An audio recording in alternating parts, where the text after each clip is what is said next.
करते हैं। सबसे पहले देख रहे थे कुंडली में, तो कुंडली में हमने दो चार रूल पे बात की है। दो चार रूल पे बात करने का तात्पर्य हमारा है, हमने जो हाउस एक्टिवेशन है उस पे बात की, फिर गोचर पे बात की हम लोगों ने, फिर साथ में हमने प्रोग्रेशन पे बात की, और एक और था दशा, नववांश कुंडली के अंतर्गत दशा। इन चार टॉपिक पे बात की और इन चारों से हमने निकाला क्या विवाह जो है वो इन चारों के अंतर्गत होता है। तो वो बिल्कुल बिल्कुल अच्छे से हमें दिख रहा है कुंडली में कि वो चीजें काम कर रही हैं। आज की कक्षा में हम जानेंगे लग्न कुंडली से, नववान कुंडली से नहीं, लग्न कुंडली के अंतर्गत दशा से हम कैसे इसे लेंगे, विवाह को कैसे देखेंगे। उसके लिए हमें चार भाव की आवश्यकता पड़ती है। चार भाव जो हैं उनकी हमें आवश्यकता पड़ती है और उनसे ही हम इसे देखते हैं। दशा के अंतर्गत दूसरा भाव, सातवां भाव, नौवां भाव और 11वां भाव, 2, 7, 9 और 11 भाव का संबंध हो तो जातक का विवाह होता है। ठीक है, पुनः सुन लीजिए। दशा के अंतर्गत सातवां, नौवां, दूसरा और 11वां, इन भावों का संबंध दशा में हो तो विवाह जातक का संपन्न होता है। दूसरा, दशा के अंतर्गत इस दो दो रूल पे हम लोग काम करेंगे आज।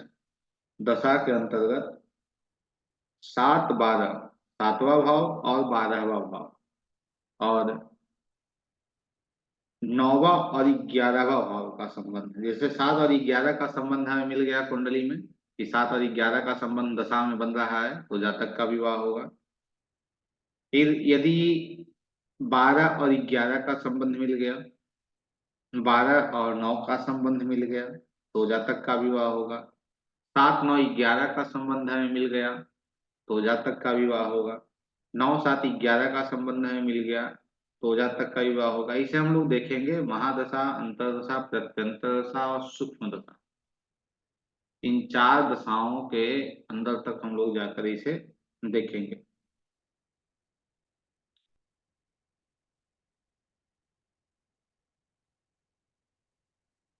ये रूल आप लोगों को समझ में आ रही है? आगे बढ़े इस पे। सर सेकेंड वाला रूल थोड़ा सा एक बार फिर से थोड़ा दोहरा दीजिएगा। ठीक है, दशा के अंतर्गत seventh and twelfth, seventh and twelfth,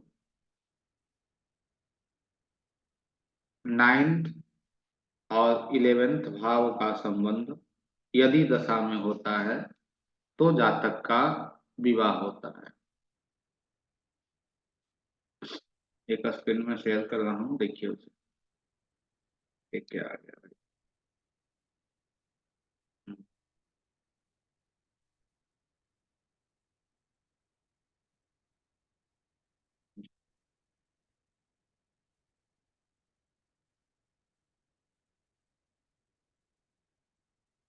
ये बर्थ चार्ट है, जन्म कुंडली है।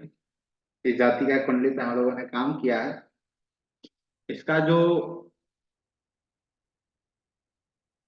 विवाह है वो 21 दिसंबर 2021 को हुआ है। ठीक है,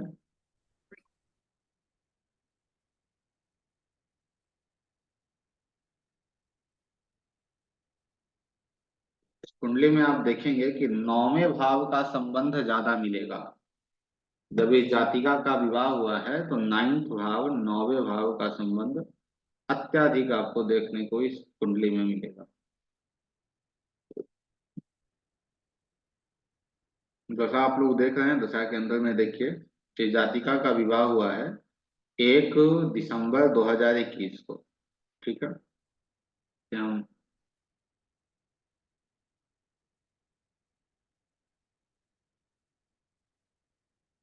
ये रही दशा।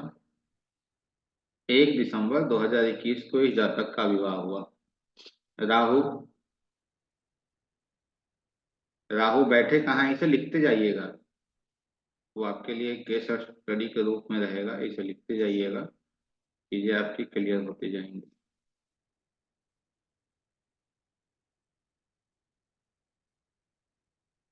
राहु, राहु की महादशा चल रही है, राहु कहाँ है, थर्ड हाउस में, तो तीसरा भाव आ गया। लॉर्ड कहाँ के हैं राहु, नौ भाव के हैं, नौ भाव आ गया, तो सिर्फ हमें नौ देखना है, नौ भाव मुझे मिल गया, ठीक है। अब देखते हैं अंतर में, अंतर में शनि है, शनि के पास भी नौ भाव का लॉर्डशिप है और 10वें भाव का लॉर्डशिप है, तो नौ भाव का संबंध हमें पुनः यहाँ मिल गया। शनि की दृष्टि हम यदि लेते हैं, तो दृष्टि से भी ये सप्तम भाव को देख रहे हैं, शनि अपनी दृष्टि से सप्तम भाव को जन्म कुंडली के अंतर्गत देख रहे हैं, अंतर्दशा में। केतु, केतु फिर नौ भाव आ गया आपका, और गुरु, क्योंकि केतु के बाद फिर आपके आ जाएंगे शनि, शनि के सूक्ष्म में इस जातिका का विवाह हुआ है, तो शनि फिर आ गया, शनि की 10वीं दृष्टि जो है वो कर्म स्थान से यहाँ जा रही है। तो इससे संबंधित हमें यह देखने को मिला कि 9 और 7 और 11 का 7 और 9 का संबंध हमें मिल रहा है इस कुंडली में, दशा, अंतरदशा, प्रत्यंतर दशा और सूक्ष्म दशा के अंतर्गत। ठीक यही डेट हम लोगों ने पिछली कक्षा में भी निकाला था, और इसी डेट के अंतर्गत हम लोगों ने काम किया था इसी कुंडली पे। तो इतने सारे रूल, इतने सारे टूल टूल को देने का मेरा एक ही कार्य है आप लोगों के समक्ष, कि आपके पास इतने सारे टूल हैं विवाह के लिए, उन सभी टूल को लगा के चेक कीजिए कि कितने टूल जो हैं वो काम कर रहे हैं, कितने टूल हैं वो काम कर रहे हैं। और कुछ दो तीन कुंडली ले लेते हैं, उसके बाद अगले विषय को लेंगे जी। इस जातक का विवाह 8 जुलाई 2000, 7 जुलाई 2008 को हुआ है।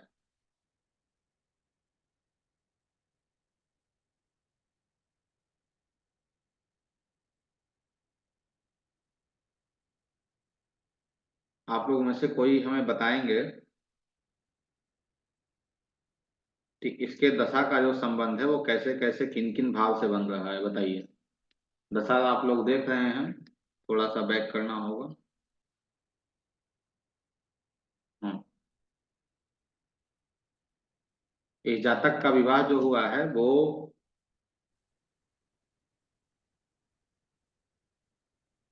8 जुलाई 2008 को हुआ है, ठीक है। अब 8 जुलाई सर का दशा दिख रहा है, अब 8 जुलाई की जी दशा सर। देखकर आप लोग बताइए कि क्या क्या है यहाँ, बताइए। सर पहली बात तो केतु जो है 7वें घर में बैठे हुए हैं। चलिए ठीक है, सातवां भाव, आगे बोलिए। उसके बाद मंगल की जो अंतर्दशा है उसमें मंगल जी भी 7वें में बैठे हुए हैं, प्लस आपका 11वें भाव के स्वामी हैं। ठीक है। और उसके बाद हमारे शुक्र की जो कि ये है आपके 12वें भाव के स्वामी हैं। ठीक है। 7 और 12 का हो रहा है। उसके बाद फिर मंगल के ही हैं, मंगल, हाँ मंगल ही है सर, जो 11वें भाव के स्वामी हैं। हम्म, तो इसमें थोड़ा अपना दिमाग लगाइए आप। शुक्र यहाँ आए हैं, ठीक है। शुक्र आए जी। हैं तो 12वें भाव को, फिजिकल रिलेशनशिप, इन सब चीजों को वो दिखा रहे हैं, हम्म। लेकिन वो पंचम भाव को भी दिखा रहे हैं। हम्म। पांचवा भाव प्रेम है, इस हम्म। जातक का जो विवाह हुआ है वो प्रेम विवाह हुआ है। हम्म। तो पांचवा भाव यहाँ पे साथ में लिंक हुआ, ये जातक का जो विवाह है वो प्रेम विवाह हुआ है, इसलिए पांचवा भाव यहाँ इंक्लूड हुआ है, ठीक इंक्लूड हुआ है। है। जी सर। तो यहाँ भी चीजें क्लियर हो गई मुझे, हमें जो 7, 9, 11, 12 का संबंध जो है वो देखने को 12। मिलेगा। जी। एक और कुंडली लेते हैं, उसे देखते हैं।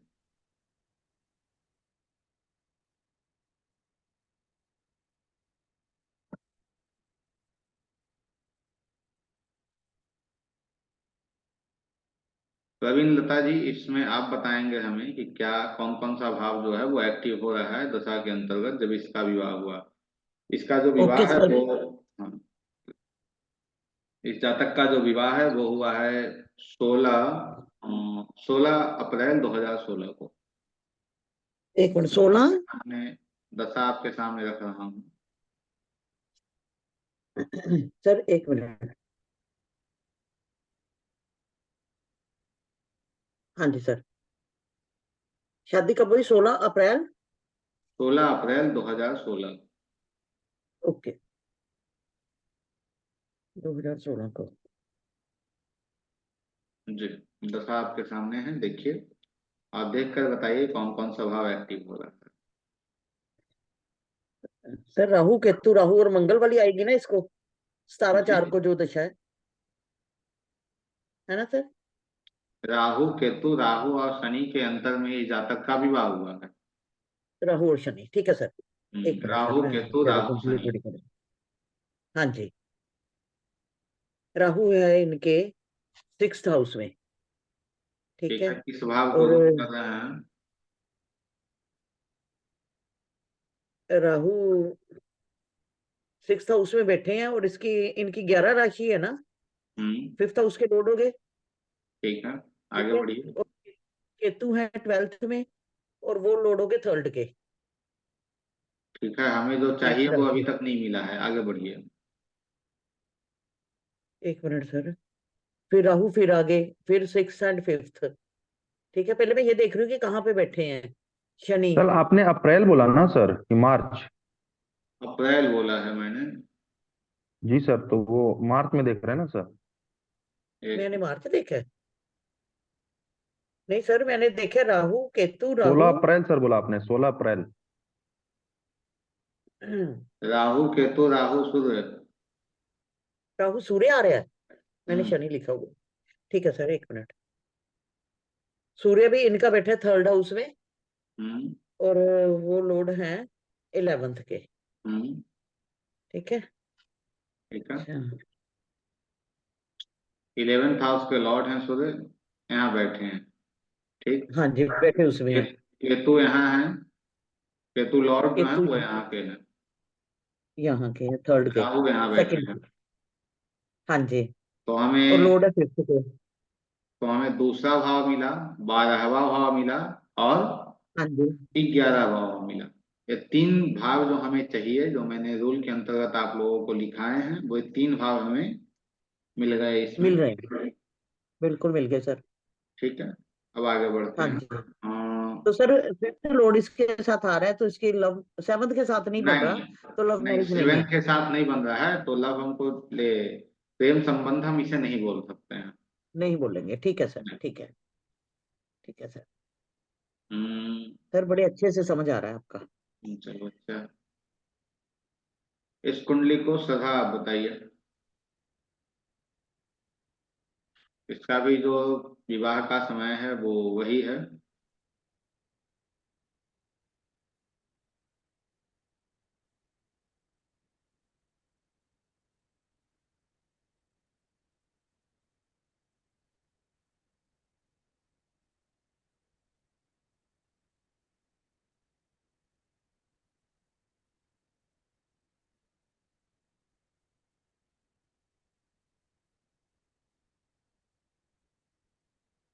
13/4/2016।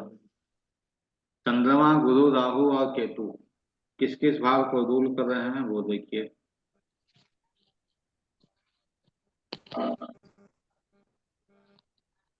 बताइए। सर मैंने बताना है?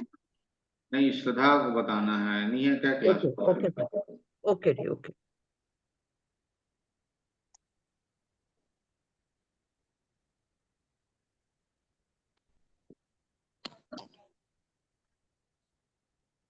चंद्रमा कहाँ बैठे हैं वो देख लीजिए। चंद्रमा बैठे हुए हैं दूसरे भाव में, दूसरा भाव आ गया। दूसरा भाव आ गया। चंद्रमा की लॉर्डशिप कहाँ है?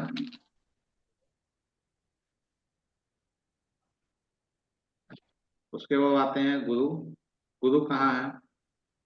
गुरु लग्न में बैठे हैं।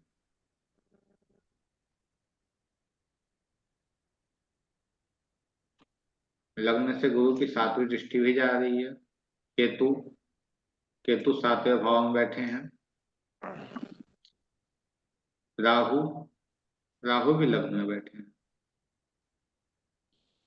तो इसमें 2 और 7 का हमें जो प्रमुखता संबंध मिला, 13/4/2013, हाँ 13/4/2016 का 2 और 7 का हमें संबंध मिला। एक मिनट,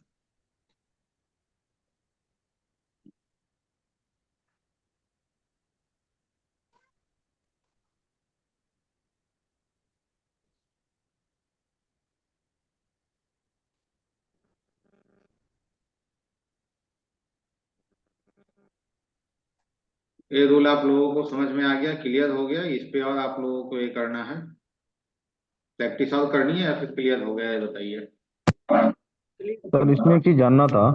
बताइए। जैसे ये तो हमें डेट पता है तो हम उसको प्रिडिक्शन निकाल रहे हैं कितने तारीख को है। लेकिन यदि जैसे कोई किसी को मुझे जानना है, हमें डेट नहीं पता कब उनकी शादी होगी, हम्म, तो उसके हिसाब से सर इसमें जैसे कि जो दूसरे भाव हैं, 7वां भाई है, 9वां भाव, 10वां, सॉरी 11वां और चलिए 12वां भाव, वो उस रिश्ते उस रिलेशन को हम निकाल सकते हैं। जैसे इसमें तो सर जैसे कि जी। देखिए, ये जो कुंडली आप देख रहे हैं, ये जी सर। अविवाहित व्यक्ति की है। इस जी। जातक का विवाह नहीं हुआ है। जी। अब इसका हम डेट निकालते हैं कि भाई कब इस जातक का विवाह होना चाहिए कुंडली के अनुसार, हम्म। ज्योतिष के अनुसार। तो सबसे जी। पहले हम देखेंगे कि भाई इस जातक का विवाह करने का मन है या नहीं है। हम्म। इस जातक का विवाह करने का मन है या नहीं है, उसे देखने के लिए हम देखेंगे इस कुंडली, नववांश कुंडली का लग्न क्या कह रहा है। हम्म। नववांश कुंडली का लग्न जो है वो लग्न, देखिए किसी प्रकार पीड़ित आपको दिख रहा है नववांश का। नवमांस की कुंडली का लग्न सर 6, मंगल एक राहु के दो साथ है। तीन, नहीं सर, इसमें नवमांस में सर इनका सूर्य मंगल के साथ है हम्म। और शनि की तीसरी दृष्टि पड़ रही है सर। शनि की तीसरी दृष्टि कैसे पड़ रही है? नवमांस कुंडली सर बगल में जो आपका है, वर्ग नवमांस जीवन साथी। तो नववांश में शनि की तीसरी दृष्टि बुध के ऊपर पड़ रही है, लग्नेश के ऊपर, लग्न के ऊपर नहीं है। हाँ नहीं नहीं नहीं सर, नहीं नहीं, तीसरी दृष्टि, हाँ नहीं नहीं। बस और तो सर कुछ पीड़ित है नहीं इसमें, बस सूर्य और मंगल, नहीं सर ऐसा कुछ नहीं है सर, नवांश तो इतना। चलिए आगे बढ़ते हैं। देखिए, सबसे पहले मंगल कहाँ के लॉर्ड है? मंगल सर लॉर्ड है हमारे त्रिसराय है तीसरे भाव, त्रिशराय हैं। और 8वें के लॉर्ड है। हम्म। मंगल की 7वीं दृष्टि और 8वीं दृष्टि, दोनों दृष्टियां जा रही हैं। जी। 7वीं दृष्टि जा रही, माफ कीजिएगा, 7वीं दृष्टि जा रही है मंगल 7वीं पर। दृष्टि। जी। एक, दूसरा आपने शनि से बुध पीड़ित हो रहे हैं, लग्नेश पीड़ित हो रहे हैं। हम्म। तो अब लग्नेश भी पीड़ित हो गया और साथ में मंगल से छठा भाव भी पीड़ित हो गया। ये हम्म। प्रथम लग्न भी पीड़ित हो गया। तो इस स्थिति में जो इच्छा जातक की है वो थोड़ी सी कमजोर हो गई विवाह की। जी। अब आगे बढ़ते हैं कि भाई इस जातक का विवाह होगा तो कब होगा। तो सप्तम भाव से संबंध कौन कौन बना रहा है? सूर्य मंगल, हम्म। सूर्य मंगल सप्तम भाव संबंध बना रहे हैं, गुरु बना रहे हैं, जी। शनि बना रहे हैं। शनि। ठीक है, तो हमें कितने हम्म। ग्रह मिल गए? आप लोग लिखते जाइएगा इसे। शनि, गुरु, सूर्य और मंगल। शनि के साथ में बैठे हुए हैं शुक्र। तो शुक्र शनि की दशा, शुक्र जो है वो अपनी दशा में शनि के भी रिजल्ट ऑफर करेंगे। तो शुक्र की दशा में हम्म। भी जातक का विवाह होगा। अब देखते हैं इसमें से कौन सा ग्रह जो है वो पीड़ित अवस्था में है। जो पीड़ित होगा वो अपना रिजल्ट नहीं देगा। हम्म। मंगल तीसराय हैं, बैठे हैं 7वें भाव में। सूर्य जो है वो हम्म। द्वादश के स्वामी है। तो यहाँ पे पीड़ित कौन हो रहे हैं, सूर्य या मंगल, वो बताइए। सर यहाँ पीड़ित होंगे सूर्य। गुड। यहाँ सूर्य पीड़ित हो रहे हैं, मंगल पीड़ित नहीं हो रहे हैं। नहीं हो रहे। ठीक है, उसके बाद अब देखते हैं गुरु। गुरु किसी अवस्था में पीड़ित दिख रहे हैं आप लोगों को? सर ये तो त्रिशा में बैठे हुए हैं। तीसरा बैठा हुआ ग्रह खराब कभी नहीं होता है। नहीं सर, ऐसे तो कोई पीड़ित नहीं दिख रहे हैं। आगे बढ़ते हैं, शनि को देख लीजिए, शुक्र को देख लीजिए, शनि और शुक्र पीड़ित हैं। शनि के शुक्र के साथ शनि जी हैं तो त्रिशराय के स्वामी तो है सर शनि, तो शुक्र थोड़ा पीड़ित होंगे शुक्र सर।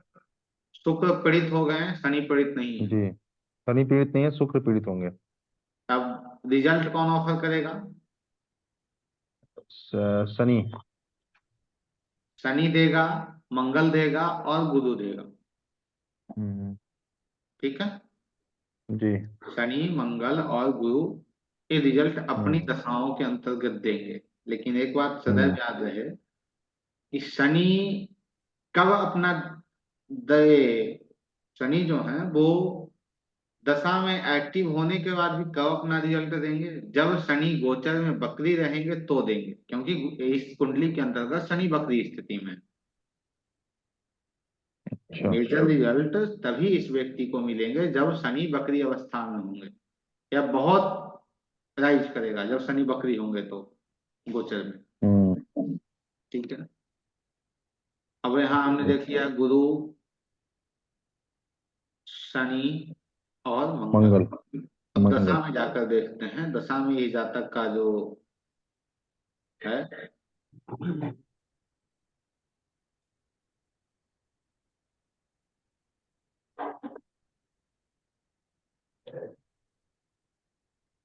शनि गुरु मंगल।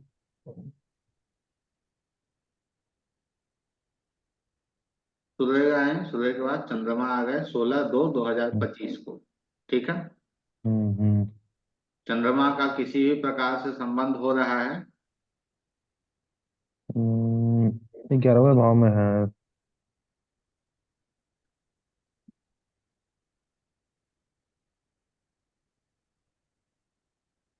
चंद्रमा किसी भी प्रकार संबंध हो रहा है, थोड़ा सा जोड़ डालिए मिल जाएगा।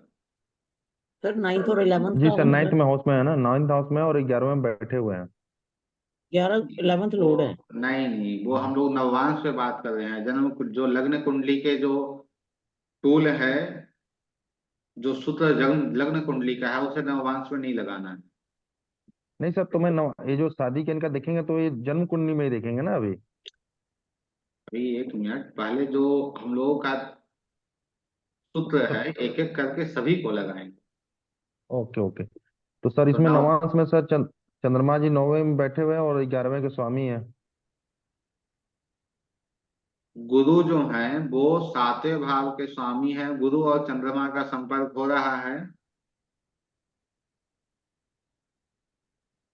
गुरु गुरु और 7वें भाव। चंद्रमा परस्पर दृष्टि से एक दूसरे को देख रहे हैं। जी जी सर। तो चंद्रमा की दशा में इस जातक का विवाह होगा 16/2/2025 के बाद। ठीक है। अच्छा अच्छा। एक चीजें हम लोगों ने निकाल ली यहाँ कि 16/2/2025, एक जो हम लोग एक सूत्र पे बात किए थे कुछ क्लास पहले कि नवांश जी से जी ऐसे जी। देखेंगे। ठीक है। जी जी। क्लियर है। अब आगे हम लोग बढ़ते हैं, चले जाते हैं हम लोग। आ गए हम गोचर लोग में। यहाँ गोचर में। डेट क्या था, याद है? 16 2025। 2 2 16 2 16 दो। 25। 2025 का दूसरे महीने के बाद। हम्म 2025 का दूसरे महीने के बाद गोचर लगा के देखते हैं वो क्या करता है। मार्च का गोचर लगा लेते हैं, 13 मार्च अप्रैल।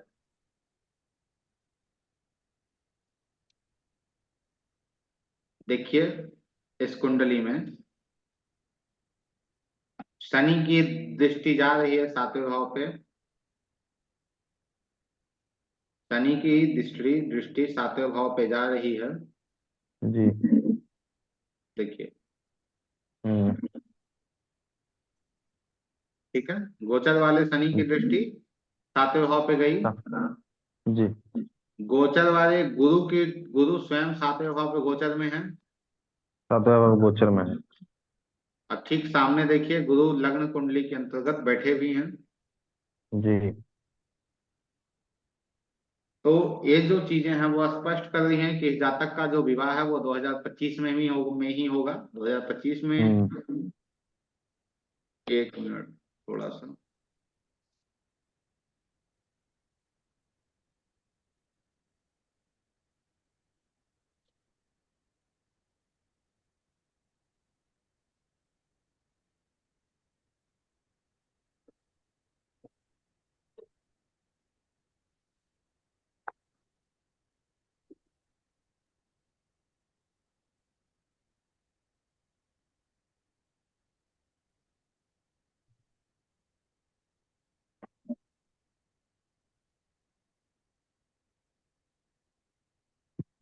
दो हजार पच्चीस में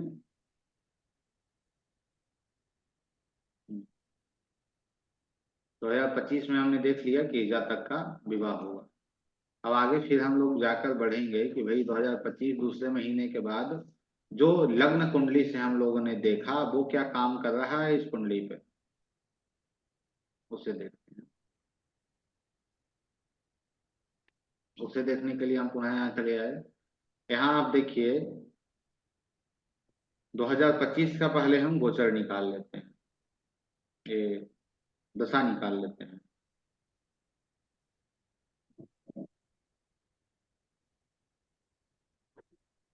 आ गए।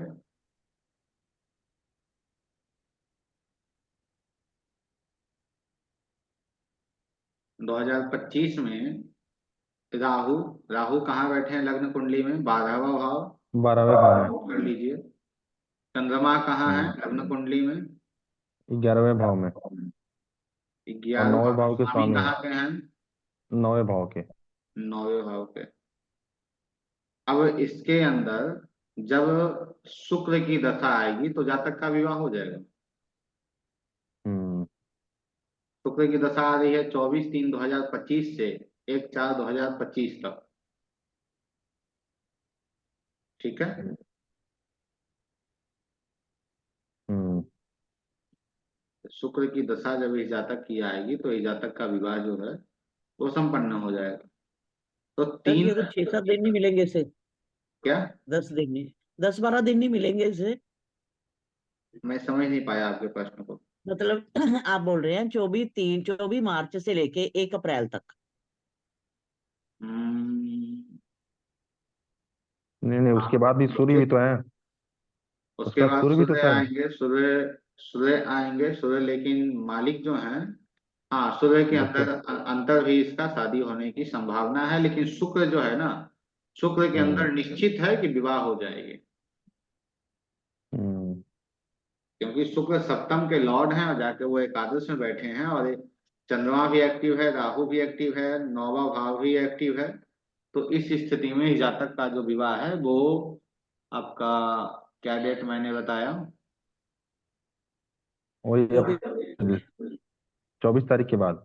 हाँ, 24/3/2025 से 1/4/2025 के बीच में इस जातक का विवाह हो जाएगा। सर बुद्ध में भी तो हो सकता है, लेकिन यदि कुछ जैसे बुद्ध है जो 8वें घर के स्वामी है और आपके 11वें भाव के भी स्वामी है, प्लस 11वें में बैठे हुए हैं। 7वां भाव संबंध में कहाँ आ रहा है बुद्ध से? नहीं, 11वां भाव तो आ रहा है ना सर। हाँ हाँ, तो लेकिन हमें रिजल्ट तो 7वें भाव के लेने हैं ना। जी। जैसे 11वां भाव इच्छा पूर्ति है, आपकी इच्छा को पूरी कर रहा है वो, लेकिन हम्म। कहाँ की इच्छा पूरी कर रहा है? 7वें भाव की जी। तो 7वां भाव का संबंध होना अति आवश्यक जो है। अति आवश्यक है। हाँ। जी सर।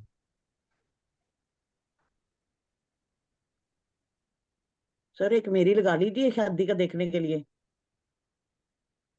क्या बोले आप?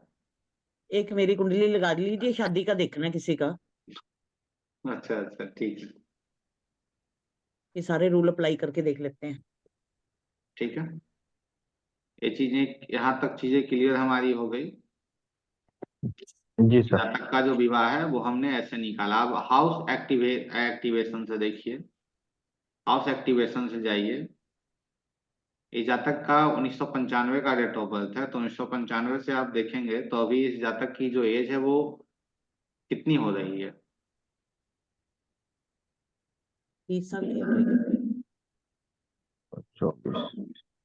28 प्लस, हम्म 28 29 प्लस, हम्म।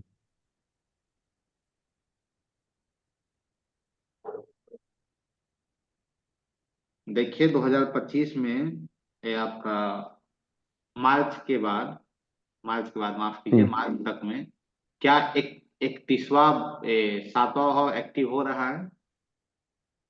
31वां साल इस जातक का लग जाएगा। जी सर, एक्टिव हो रहा है 31वें साल में। तो चार के चार रूल जो हैं वो हम हमारे इस कुंडली पे काम कर रहे हैं। हम्म तो जातक का निश्चित है, जो इस क्षेत्र इसके अंतर्गत जो डेट हम लोगों ने डिस्कस किया है उसके अंतर्गत इसका विवाह होगा। हम्म अब इस जातक को हमने ऐसा क्यों कहा कि भाई इसमें विवाह हो जाएगा? अभी यदि कोई जातक ऐसा होता जिसका एज जो है वो 40 प्लस होता और वो हम्म अविवाहित होता, तो उसकी कुंडली पे हम स्पष्ट रूप में कहते कि भाई देश काल परिस्थिति को लेकर कि थोड़ी समस्या है, विवाह में थोड़ी समस्या है, तो अपने प्लेनेट ऑफ माइंड को भी यूज करके काम करना है। जी 50 साल की आयु में कोई व्यक्ति है, पूछने आया है कि शादी होगी नहीं होगी, तो दशा तो इंटरलिंक कहीं से हो जाए, लेकिन देश काल परिस्थिति पे ज्योतिष काम करती है, इसे भी देखना अति आवश्यक होता है। तो ये इतने आपके इतने रूल हैं, इन सभी जी रूल को सर। लगाकर देखिए, इन सभी और को आजकल 50 में भी लोग एक्टिव हो जा रहे हैं सर।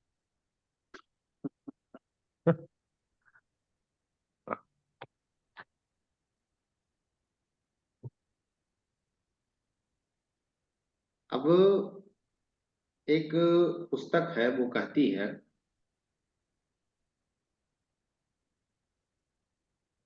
जैसे विवाह हो गया, विवाह के बाद भी विवाह पूर्ण नहीं है, तो विवाह पे हम लोगों ने डिस्कस किया था, उसमें ही मैंने आपको बताया था विवाह पूर्ण नहीं है। विवाह पूर्ण नहीं है तो विवाह पूर्ण कब होगा? जैसे विवाह तो हो गई है लेकिन विवाह अधूरी है। अब उस अधूरी विवाह क्यों है? क्योंकि उस जातक का 12वां भाव जो है वो एक्टिव नहीं हुआ है, जिसके कारण उसका विवाह है वो अधूरा है। तो विवाह पूर्ण कब होगा? जब गोचर में मंगल 7वें भाव के ऊपर से गुजरेंगे। जब गोचर में मंगल 7वें भाव के ऊपर से गुजरेंगे तो जातक का जो विवाह है वो संपूर्ण होता है। विवाह के बाद जब गोचर में मंगल 7वें भाव से ऊपर से गुजर रहे होते हैं तो जातक का विवाह संपूर्ण होता है। मंगल ही क्यों? क्योंकि मंगल जो है वो हमारे शरीर का कारक है। मंगल हमारे शरीर का कारक है। सर सभी के लिए नहीं बनेगा कि हाँ, ये इनके सभी 12th हाउस में? सभी के लिए अप्लीकेबल है। अच्छा। ऐसा नहीं है कि सिर्फ आपके ऊपर या किसी के ऊपर है, सभी के लिए एप्लीकेबल है, सभी के ऊपर ये काम करेगा। गुजर रहे होंगे सर, मतलब थोड़ा सा। गुजरना अर्थात गोचर में 7वां भाव या 7वें, जैसे ये कुंडली है, इस कुंडली में जब इस कुंडली के अंतर्गत जब मंगल वृषभ राशि में या तुला राशि में आएंगे तो जातक का विवाह संपूर्ण होगा। मतलब अच्छा, दूसरे मंगल भाव। हमेशा 2 या 7 राशि में है? इस नहीं नहीं, नहीं, कुंडली सातवां पे हम सातवें बात का। कर रहे हैं, ठीक है सर, ठीक है, समझ आ गया। दूसरे इस 7वें कुंडली भाव के और अंतर्गत 12वें भाव। जैसे इस कुंडली में दूसरी राशि कहाँ गई है? 7वें भाव में गई है। 7वें हम्म भाव में गई। मंगल 12वें भाव में गए हैं। हम्म हम्म मंगल कौन सी राशि में है? 7वीं राशि में है। हम्म मंगल 7वीं राशि में है और 7वें भाव में जो राशि आ रही है वो दूसरी आ रही है। तो जब भी हम्म मंगल गोचर में दूसरी राशि में आएंगे, इस जातक के लिए एप्लीकेबल है कि जब भी मंगल दूसरी राशि में आएंगे तो विवाह संपूर्ण होगा, जब 7वीं राशि में आएंगे तो विवाह संपूर्ण होगा। यदि कोई दूसरी कुंडली है, जैसे इस कुंडली को ले लेते हैं, इस कुंडली में मंगल कहाँ है? थर्ड आठवें हाउस में, में। दूसरे भाव में। मंगल 8वीं राशि में, और हम्म 7वें भाव में कौन सी राशि है? मेष राशि है। तो जब मंगल मेष राशि या वृश्चिक राशि में जाएंगे तो ये जातक का विवाह संपूर्ण होगा। हम्म ठीक है सर। विक्रम जी क्या बता रहे हैं आप? थोड़ा माइक ऑन करके बताइए, कृपा रहेगी आपकी। तो सर एक्चुअली मैं थोड़ा लेट ही जुड़ पाया क्लास में आज। थोड़ा शॉप से लेट हो गया, तो लेट ही जुड़ पाया मैं। आपने लिखा है मंगल प्रीत कर रहा है लग्न को, शुक्र प्रीत अवस्था में है, मतलब। ये सर ये मैंने बहुत पहले का लिखा हुआ है, अभी का नहीं। अच्छा, ठीक है, ये बहुत पहले का लिखा हुआ है। कोई नहीं। सर 7th घर पर आएगा ना? हाँ, 7वें भाव पे आएगा, या फिर जहाँ 7वें भाव का लॉर्ड है वहां जाएगा, बस 7th यही रूल है। भाव पर आएगा या या 7th जहाँ हाउस। 7वें भाव का लॉर्ड है उसके ऊपर जाएगा, तो ये गोचर जो है वो संपूर्ण अवस्था में होगी। शादी संपूर्ण होगी। हम्म।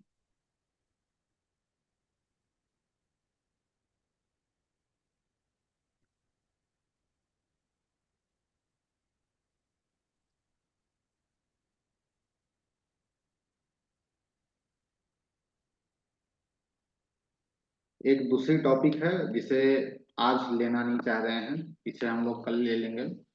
अब आगे हम लोग बढ़ेंगे संतान के ऊपर, क्योंकि विवाह जो है वो लगभग कवर हो चुका है, उस पर आप लोगों को प्रैक्टिस करनी है।